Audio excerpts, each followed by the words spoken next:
here to regulate the operation. When you want to light and power your internet and phone, the OUR is here to get you to know your rights. The OUR is here to regulate how the public utilities operate. Water like phone and internet, the OUR keep them in check. Contact us at 1-888-CALL-OUR, the Office of Utilities Regulation. OUR, regulating utilities for the benefit of all.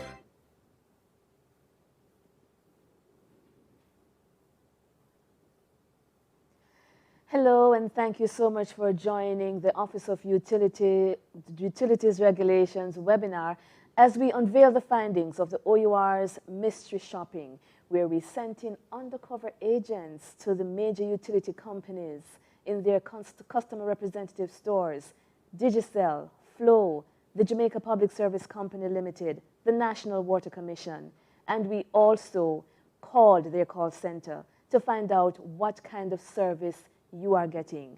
The results may surprise you. So stick around for the next 28 minutes or so where we will unveil the findings. But first, I would like to introduce my panelists. I am Elizabeth Bennett Marsh, the moderator for this afternoon, and I'm the Public Education Specialist at the Office of Utilities Regulation.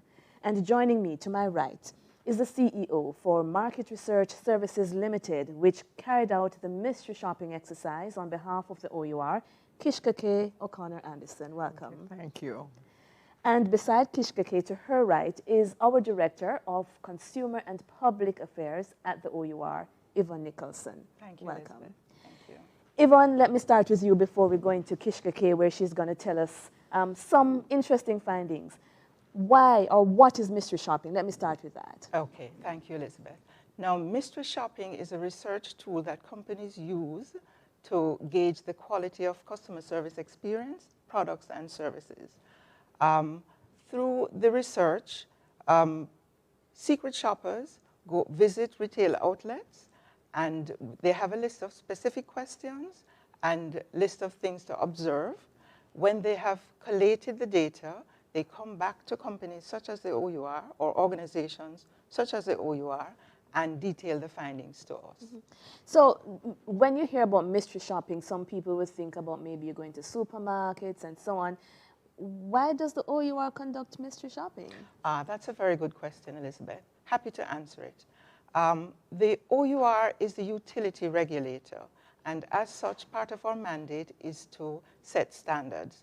One of the ways that we measure and monitor the standards that are set is by using tools such as the mystery shopping. Mm-hmm. So how often do we do such an exercise? Well, the first time we did our mystery shopping research was in 2017, and we got such a good feedback from it, and it had such robust findings that we have decided to do it every year. So 2019 is the second time that we're doing it. So let me put you on the spot now, Yvonne, because at the heart of this, persons who are watching us are going to want to know, how can I benefit? So how will these findings impact customers? Oh yes, these findings are an excellent tool for consumers. They can use it to reinforce, when they hear the findings, they'll use it to reinforce some of their own experiences, and it of course explains to them the bar that the OUR has set that they need to now monitor for themselves when they go in store. We're going to talk a little bit later on about the bar that the OER is setting, but Right. now it's a nice segue to go into Kishka K. Anderson from Market Research Services Limited, which conducted the survey on behalf of the OUR. Okay. Kishka. Thank you, Elizabeth, and welcome to our webinar. I'm very happy to share with you the results of the recently concluded mystery shopping study. And I'll just quickly take you through the background of the study just to explain what we did. But before that, just the aim of the mystery shopping, I know Elizabeth alluded to it, but is to measure the quality of the service delivered by customer agents of all the utility companies, and by that we mean JPS, NWC, Flow, and Digicel. So what did we do? We did both visits to the stores as well as we made calls to the call centers. We inquired about obtaining a new meter, inquired about DigiPlay in the case of Digicel, and as well as TriplePlay in the case of Flow. Shoppers remained anonymous throughout the process, so no one in the stores knew that they were actually investigating or spying on them. Visits and calls were done during peak or the busy period, which for this study was March 25th to April 10th, and the off-peak, less busy period, which was April 11th to April 24th. How many calls and visits did we do? We did 6 calls in all to each of the various providers, so for a total of 26 calls to Flow, 26 calls to Digicel, 12 to JPS, and 14 to NWC. And visits, those are visits, pardon me. And then by peak, we did 10 peak visits and 10 off-peak visits in total, spread across the different utility service providers. Now into the findings. We begin by sharing with you what we found when we went into Flow. So Flow performance in stores. What we found, we asked some specific questions, and the questions were yes/no answers, just to make sure there was no judgment or subjectivity on the part of the shopper. I should also quickly add that the shoppers were males and females and ranged across the different age spectrum so that we got a good mix of shoppers. We asked them to measure the service delivery on specific questions, and these questions were uniform right across the different utility companies. So first of all, were you acknowledged by a rep when you went in the store? For Flow, they obtained 70% score on that. In 70% of the cases, that was so. What about greeting by the rep? How were you greeted by the rep? They also got a score of 70%. But let me jump quickly to where they scored highest. And that was in terms of respect and manner of the rep. We found that the Flow representative was very respectful and full of manner, good manner, 91%. They also scored pretty highly in terms of the knowledge of the rep. We found that the reps were knowledgeable about the issues that we asked them, 87%. And then the areas that they did the third best in were the explaining the process for acquiring AAA, 74%, and advise on the amount of the deposit for AAA, 74%. There are a range of other questions, but in the interest of time, I'll just quickly point out what was the best service area for Flow, and that was in terms of respect of the CSR, 91%, which we alluded to, and the weakest area was advisory about the expected time of the availability of AAA. And just to explain that some more, where we found that there was a particular area where AAA was not available, and we asked them, so when are we likely to expect AAA in our area? We found that they were not able to explain when. Onto their call center service delivery. Again, some very specific questions, and let me just remind you, these were questions that the OUR wanted to measure because they thought they were very important from a customer experience. And here we find that Flow did much better in the call center than they did in the stores. So you see many 100%. They got full marks in about 5 or so of the different questions that we asked. Well, they answered with their name, 100% on that. They also correctly transferred the call when it was necessary to transfer a call. It was not always necessary, but in the cases that they did so correctly. And the tone with which the phone was answered in the case of a transfer, they also scored perfectly in that area. And offered to take a message if the person the customer needed to speak to was unavailable. They also did extremely well there. Knowledge of the representative was also very well on the telephone. So there goes the top performing areas or the best service areas for Flow call center representatives on the telephone. But where did they fall down? Well, again, the expected date for AAA availability in the area. That's where they fell down, both in store and on the phone. Just to share with you some of the very specific comments that customers said about their visit experience. So when we went undercover, well, some of the reasons for the scores was she gave me a lot of information about the service and suggested the one that would suit me. That was a good reason for a good score. The branch was too packed and the agent at the front was dealing with several persons. I had to approach her asking for help. And he wasn't quite sure about the refund process. So let's hear what they said when they spoke to the rep in the call center. The process was explained completely. I was advised that the deposit and refund were done in branch, and they would advise me there. And that takes us in terms of the summary of the findings for Flow. Let us just go through now. We're going to talk to you about Digicel stores. So when we went into Digicel stores, this is what we found. Digicel performed best, again, similarly to Flow, in terms of the respect and manner of the representatives. They obtained an 89% score on that particular service area. And then they were also second best in terms of the knowledge of the rep. Attention by manager and supervisor when we felt the need to speak to a manager or supervisor, that's where they scored second highest, forgive me, no, it's the undivided attention that was given to them by the rep. That's 68%, but very close to the attention given by the manager or the supervisor. So we see slightly different issues coming out for Flow and Digicel, but still some similarities in the way they actually treat or deliver service to the customers in stores. Where Digicel fell down, delivering exceptional service. And you might wonder what that is. So we asked the shoppers, did anybody in the store go beyond and above what you expected and delivered exceptional service? That's a measure that we track because we know as customers that's what makes our day, that's what delights us. And so we want to be able to see to what extent are these utility service providers delivering that extra edge. And they performed weakest in that area. If you can recall, though, that wasn't so the case in Flow. Flow did not. They did better than Digicel in terms of delighting the customer.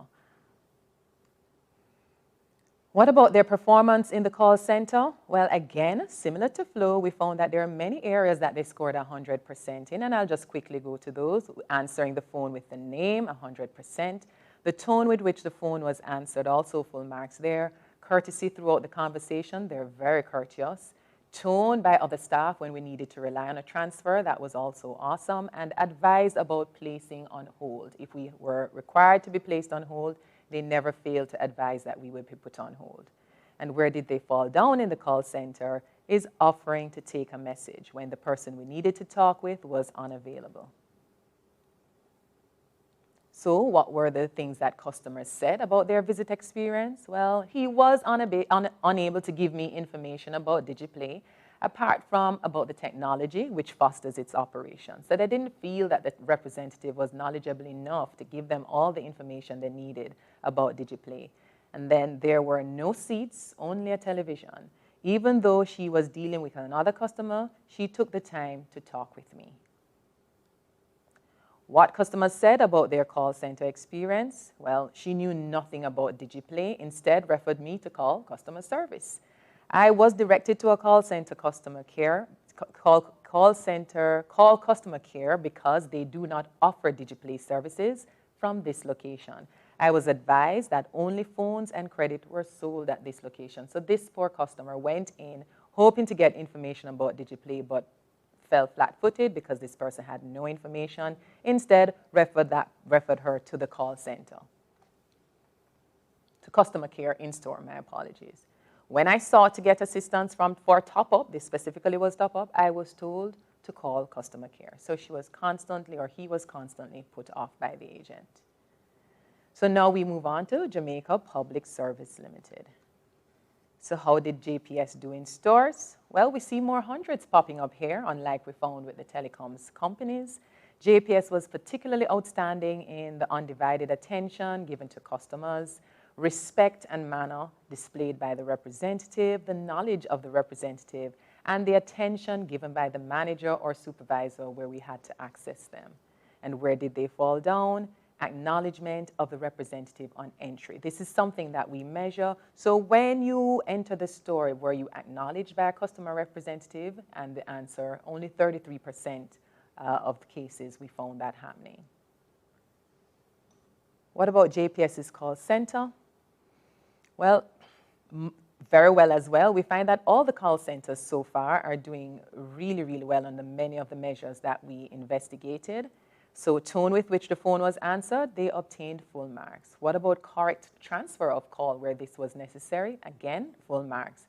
Advisory about the transfer, perfect score.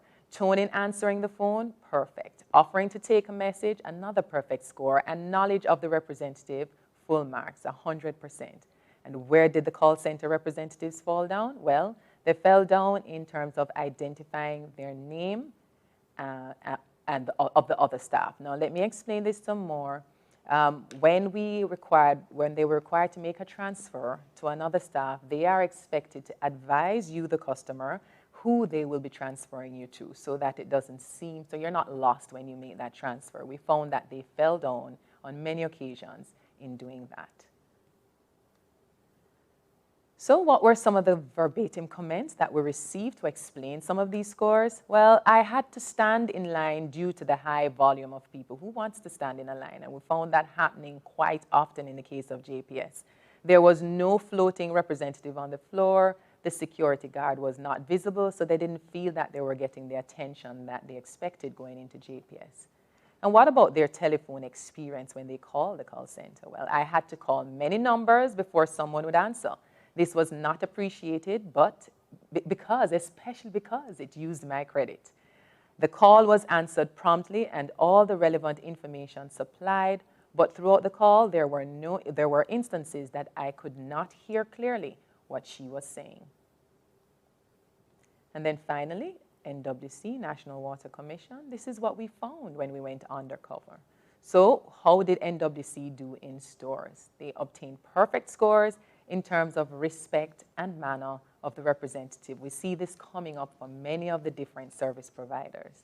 But what else? Well, the attention given by the manager or supervisor when this was necessary. They scored perfectly in that area as well. And where did they fall down? In delivering that exceptional service. So again, we asked, well, did they do anything beyond or over what you expected? And only in 8% of the cases, we found that happening. What about their call center experience?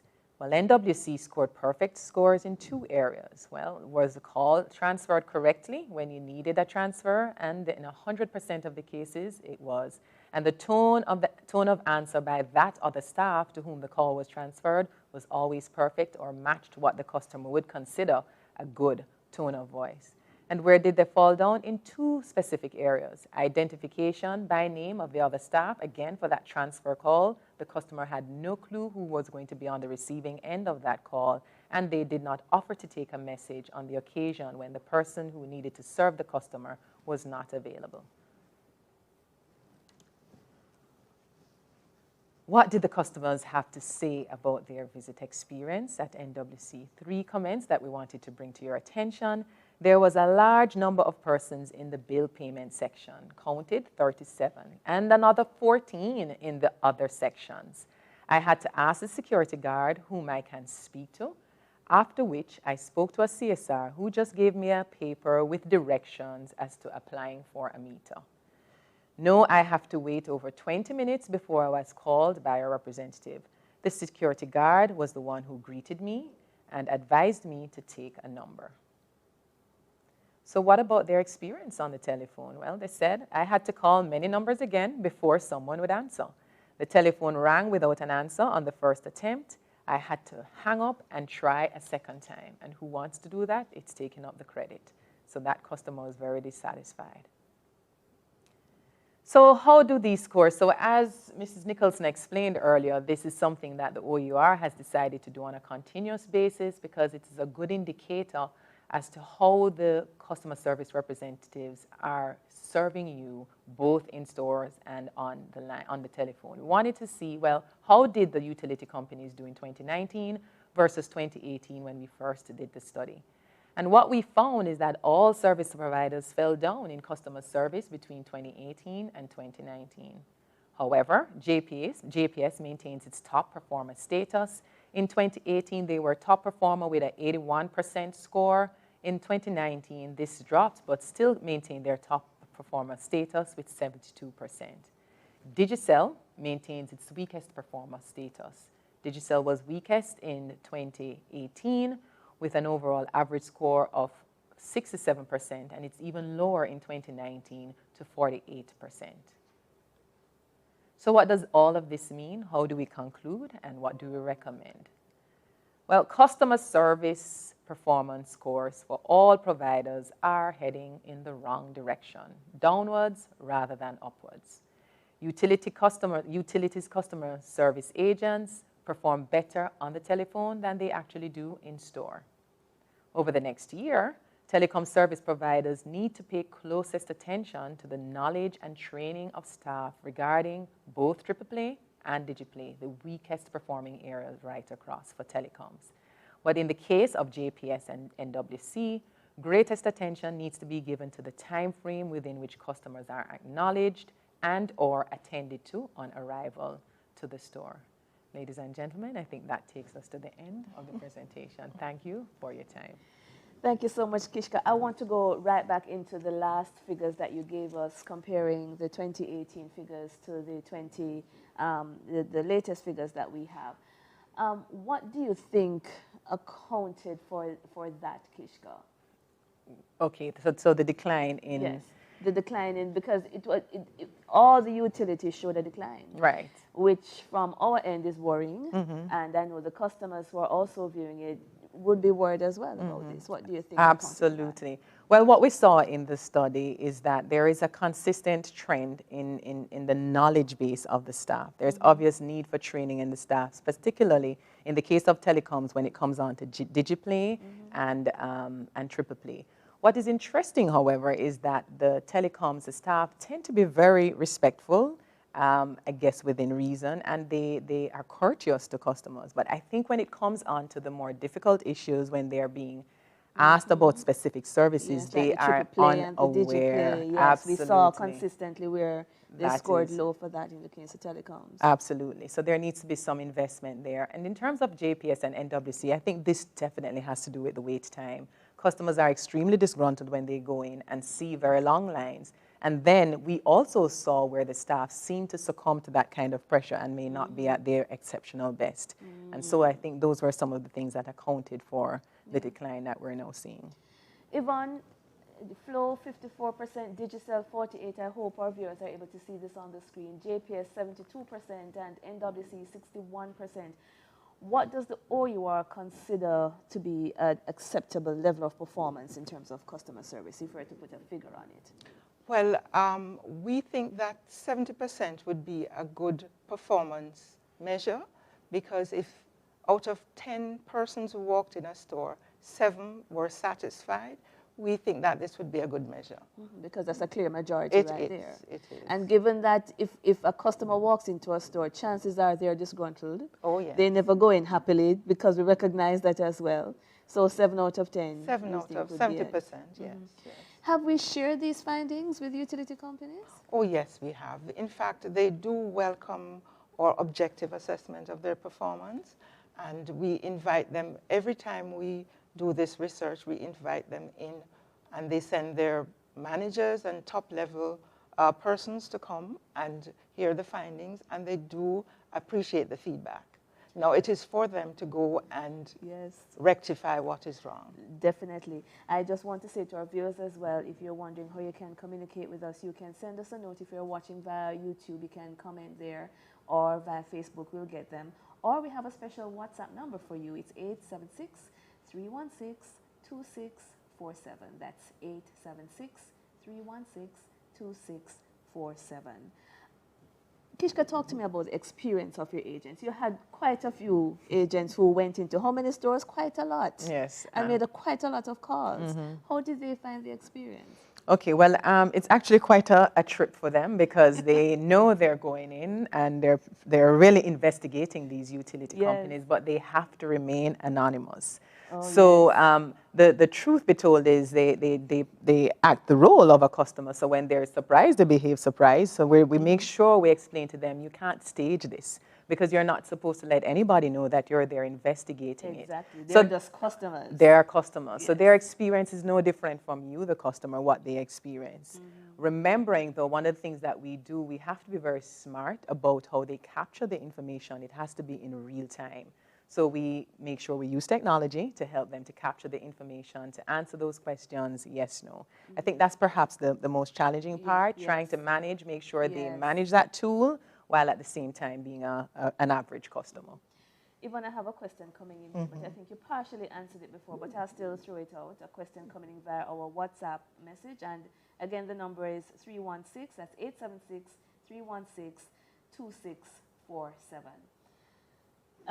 Given those poor scores, what will the OUR be doing? What are the repercussions? Okay, well, we are, in fact, we are on it, as they say. For the last 2 years, we have been consulting with frontline staff of all the utility service providers. We've had 2 consultations with them at our quality of service symposium, and the 3rd one will be held this year. We have come up with a code of practice for complaints handling and service delivery. And it is from this document that we hope that we'll be able to move the needle in improving the quality of customer care. You spoke a little bit earlier about the fact that the findings have been shared with the utility companies, because we convened a meeting with them.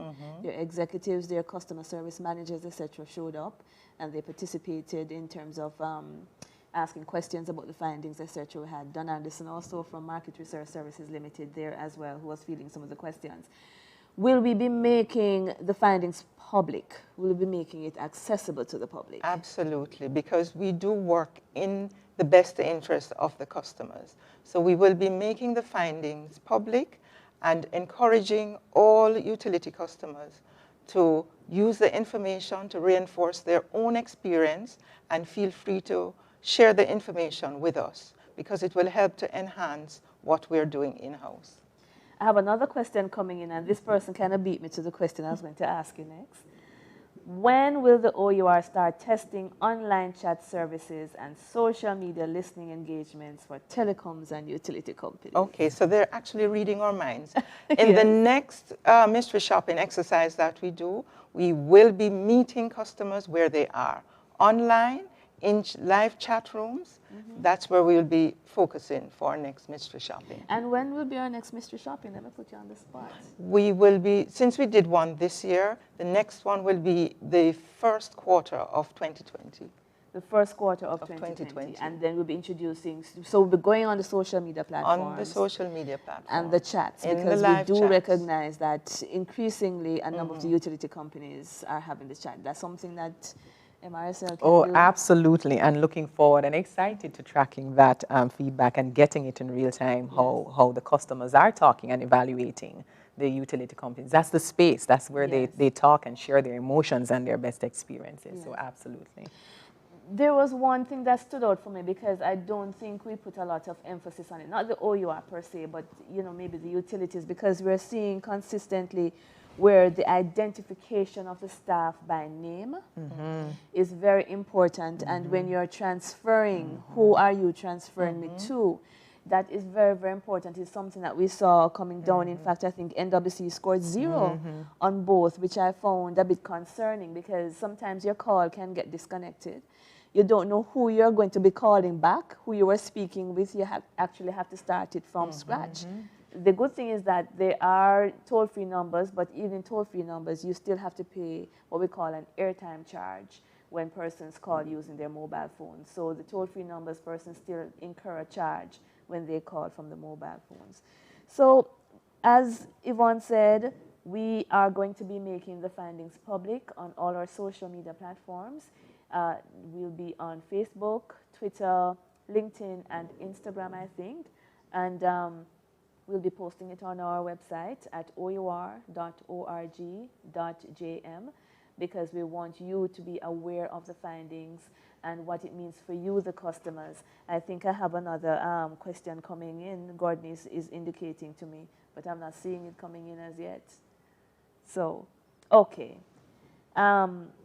Is this an indication that customer service training needs an overhaul? Well, absolutely. I must say that we have been disappointed in the findings, but there is a lot of room for improvement, definitely. And I think that quality of service get-together that we have, not so much a get-together, because it's really a think tank and a symposium, and we are developing a code of practice. So it's a work in progress, where we are looking at information such as this, the raw data, to see what needs to be improved, share them with utility companies. And then we also have other platforms in which we emphasize the fact that these areas need to be improved, and then we see the results, which I'm sure will be better, we hope, the next time around. Thank you so much to my panelists. Kishka K. O'Connor Anderson is the CEO of Market Research Services Limited. Yvonne Nicholson is the Director of Consumer and Public Affairs at the Office of Utilities Regulation. And I am Elizabeth Bennett Marsh from the Office of Utilities Regulation. Thank you very much. Keep watching. Share this YouTube video with others. We want to get the information across. And take care until next we see you again. Goodbye. The OUR is here to regulate the operation. But we want to light as power.